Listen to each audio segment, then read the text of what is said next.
Nah, ini merupakan gambar dari Coach Sintayong yang bertemu dengan Elkan Baggett. Tujuan dari Coach Sintayong ingin melobi klub dari Elkan Baggett agar memberikan izin kepada Elkan Baggett memperkuat timnas Indonesia di Piala AFF yang akan datang. Plus nantinya kabarnya teman-temannya Coach Sintayong juga akan bertemu melobi tim dari Sandy Walsh agar mengizinkan Sandy Walsh memperkuat timnas Indonesia di Piala AFF juga. Nah, di samping pembahasan timnas Indonesia, kita bahas dari pertandingan yang ada di Piala Dunia. Salah satunya taktik unik yang dilakukan oleh Kamerun saat menghadapi Swiss. Nah, kalau kita bicara sweeper kiper, itu mungkin sudah sering teman-teman. Bahkan mungkin teman-teman lebih tahu daripada aku. Nah, yang menarik di pertandingan tersebut, saat kiper Kamerun menjadi back Kamerun menjadi kiper dalam tanda petik. Nah, bagaimana? Itu nanti kita bahas. Nah, yang ketiga kita bahas pertandingan-pertandingan lain yang ada di Piala Dunia. Pertandingan Portugal, Brazil, dan penalti yang dicetak gol ya oleh Ronaldo teman-teman, dan ya menciptakan rekor again. Oke, kita masuk dulu ke poin pertama. Nah, Coach Sintayong sedang melakukan lobby kepada tim yang diperkuat oleh Elkan Baggett, yaitu Gillingham teman-teman. Nah, tujuan lobby yang dilakukan oleh Coach Sintayong agar Elkan Baggett diberikan izin untuk memperkuat timnas Indonesia. Plus nantinya Sandy Walsh juga akan dilobi oleh Coach Sintayong timnya teman-teman agar diberikan izin, karena Elkan Baggett dan Sandy Walsh teman-teman kan dapat pemanggilan untuk memperkuat timnas Indonesia di Piala AFF. Nah, for your information, ini harus kita pahami teman-teman ya.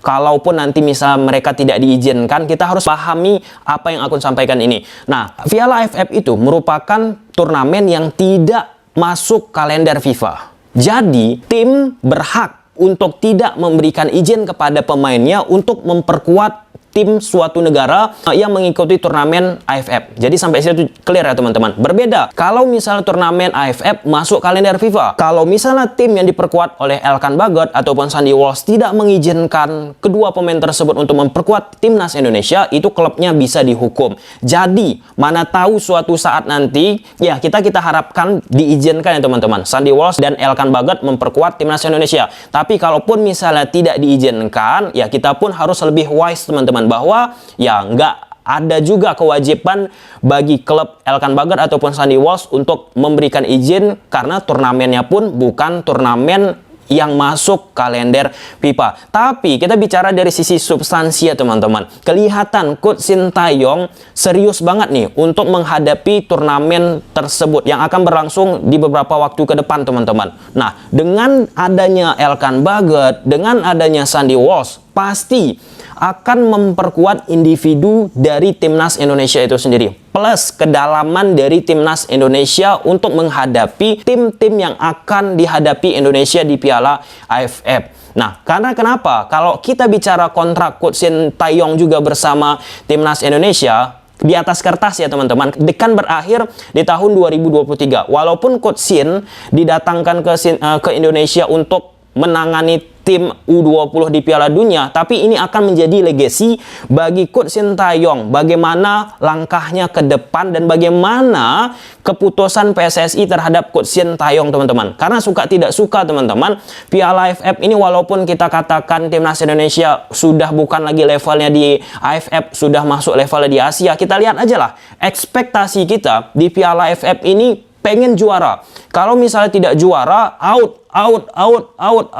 Dengan segala hormat teman-teman, Coach Sintayong banyak banget telah memberikan perubahan terhadap sepak bola Indonesia, lolos Piala Asia dan lain sebagainya teman-teman. Tapi kalau permainan Coach Sintayong jelek, tidak bagus, ini itu teman-teman, kita lihat aja lah komentar-komentar yang ada di media sosial mengatakan out, inilah kok gini mainnya, kok gitu mainnya, kok gini mainnya. Nah, jadi karakter-karakter tersebut tampaknya sudah dipahami oleh Coach Sintayong, dan Coach Sintayong pun keinginannya kelihatan untuk bisa pemain-pemain yang dipanggil ke timnas Indonesia itu memang benar-benar pemain terbaik. Kita harapkan win-win solution ya teman-teman. Kemudian kita masuk ke poin kedua. Saat Kamerun melakukan sesuatu yang unik teman-teman. Teman-teman lihat di grafis ini. Nah, Andre Onana kiper menjadi back, kemudian Nicolas Kolu teman-teman sebagai goalkeeper, semi kiper teman-teman untuk menjaga Andre Onana. Ini sempat menjadi viral di kalangan tactical analyst teman-teman. Kenapa? Karena ini merupakan sesuatu yang nggak biasanya. Oke, kalau kita bicara sweeper keeper seperti Manuel Neuer, kemudian Ederson, kemudian Unai Simon dan lain sebagainya, nggak akan membentuk struktur seperti ini. Nggak akan maju hampir melewati setengah lapangan, teman-teman. Nah, di momen ini berkali-kali dilakukan oleh Andre Onana dengan struktur satu pemain di belakang untuk melindungi Andre Onana, kemudian Andre Onana sebagai center back tengah. Nah, lalu kenapa Kamerun melakukan hal demikian? Terlihat kalau teman-teman menonton pertandingan Kamerun menghadapi Swiss, Andre Onana kerap melakukan protes kepada ataupun berkeluh kesah ya teman-teman kepada back dari Kamerun yang tidak pandai, kasarnya teman-teman ya, tidak cakap untuk melakukan progresi mendistribusikan bola lewat bola-bola pendek 1-2 sentuhan. Nah, oleh karena itu sering sekali Andre Onana ditunggu, dicari posisinya untuk mendistribusikan bola. Lihat aja teman-teman, dia sering banget akhirnya sebagai pemain yang memprogresikan bola ke depan, baik itu lewat bola pendek ataupun bola long pass. Ini salah satu yang menarik kita lihat beberapa tahun ke depan. Bagaimana pengembangan dari struktur yang dilakukan oleh Kamerun ini. Karena sepak bola itu teman-teman, kita jangan melihat dari apa, siapa pelatih yang membuat itu. Nah, tapi kita lihat dari makna yang terjadi, apa efeknya di atas lapangan teman-teman. Sama seperti inverted fullback. Teman-teman pasti mungkin sebagian mengetahui inverted fullback pada zaman Pep Guardiola. Nah, inverted fullback itu udah ada di zaman ataupun di tahun 1940-an, 1946 teman-teman. Nah, seiring berjalannya waktu terjadilah pengembangan, dipopulerkan oleh Pep Guardiola. Sama seperti Salida La Volvia. Nah, saat dua center back, kemudian ada satu pemain gelandang bertahan masuk di antara dua center back tersebut teman-teman. Nah, itu pengembangan dari situasi yang belum bagus dikembangkan oleh pelatih-pelatih tertentu agar semakin bagus. Ini kabar baik ya untuk dunia sepak bola teman-teman. Jadi ada sesuatu yang baru yang bisa dipelajari ke depannya. Oke, kita masuk ke pertandingan Portugal menghadapi Ghana. Skor akhir 3-2. Oke, di babak pertama nggak begitu spesial menurut aku teman-teman. Kreativitas nggak begitu luar biasa dari Portugal. Kemudian Portugal pun bermain hati-hati karena kalau kita lihat rekor Portugal di laga pertama, partai pertama di Piala Dunia pun nggak begitu bagus kan teman-teman. Di 3 Piala Dunia terakhir 2 kali draw, 1 kali kalah kalau aku tidak salah teman-teman ya. Dan di pertandingan ini kelihatan lagi Portugal hati-hati banget. Nah, sedangkan Ghana menarik sih aku. Aku teringat ketika menonton Ghana bertahan karena kan di sini Portugal dominasinya super banget, tapi secara kreativitas nggak begitu banyak untuk menciptakan peluang. Otomatis Ghana akan bertahan Ghana pakai 5-3-2. Teringat aku Liga Indonesia, PSM Makassar bersama Bernardo Tavares. Teman-teman tonton coba replay pertandingan Ghana menghadapi Portugal. Mereka 5-3-2.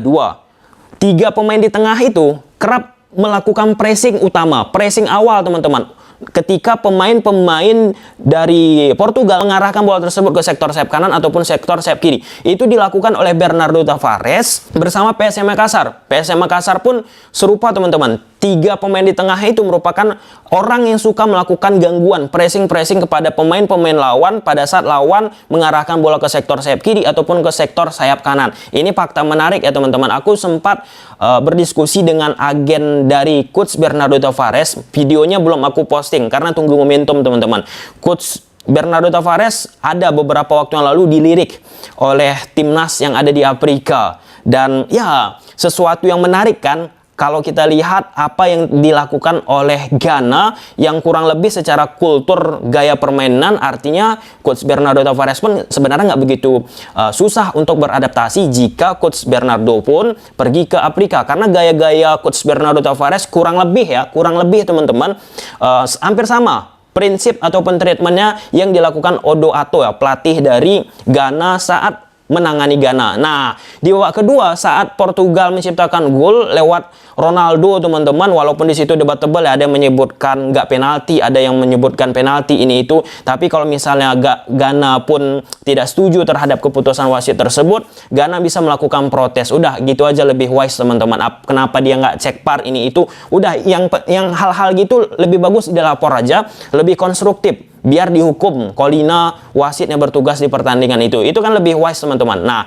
selesai Ronaldo menciptakan gol, di situ permainan terbuka. Ghana yang tadinya lebih bermain menunggu melakukan penekanan. Ghana pun secara permainan bisa menandingi permainan Portugal, teman-teman. Nah, di momen terakhir ada kesempatan dari pemain Ghana untuk bisa menyamakan kedudukan 3-3, tapi di situ aduh sayang banget kepleset pemain dari Ghana dan tidak tercipta gol. Ronaldo rekor lagi dibuat di pertandingan ini. Dengan 5 edisi terakhir ia mengikuti Piala Dunia, setiap edisi ia mampu ciptakan gol.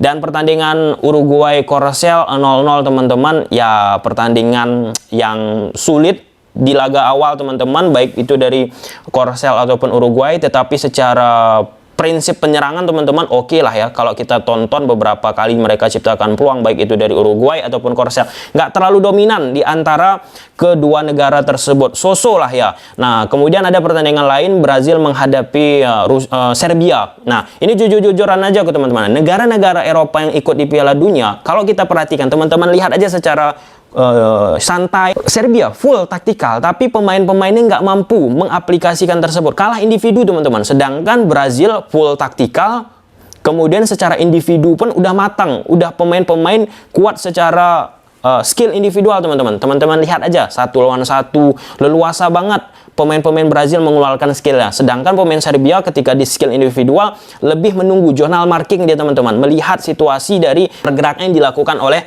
pemain-pemain dari Brazil. Dan gol Richarlison pun kan luar biasa skill yang dimiliki oleh pemain tersebut, dan ya Brazil menang dengan segala dominasi yang mereka miliki. Dan Neymar kabarnya cedera ankle dan sudah dipertegas oleh pelatih Brazil Tite bahwa normal-normal aja. Tapi kita lihatlah ya ke depannya apa yang akan terjadi pada Neymar. Nah, untuk pertandingan tersebut ya good game ya bagi Brazil dengan segala superioritas yang dimiliki oleh pemain-pemainnya. Oke, sampai sini aja dulu teman-teman videonya. Semoga teman-teman suka. Bye.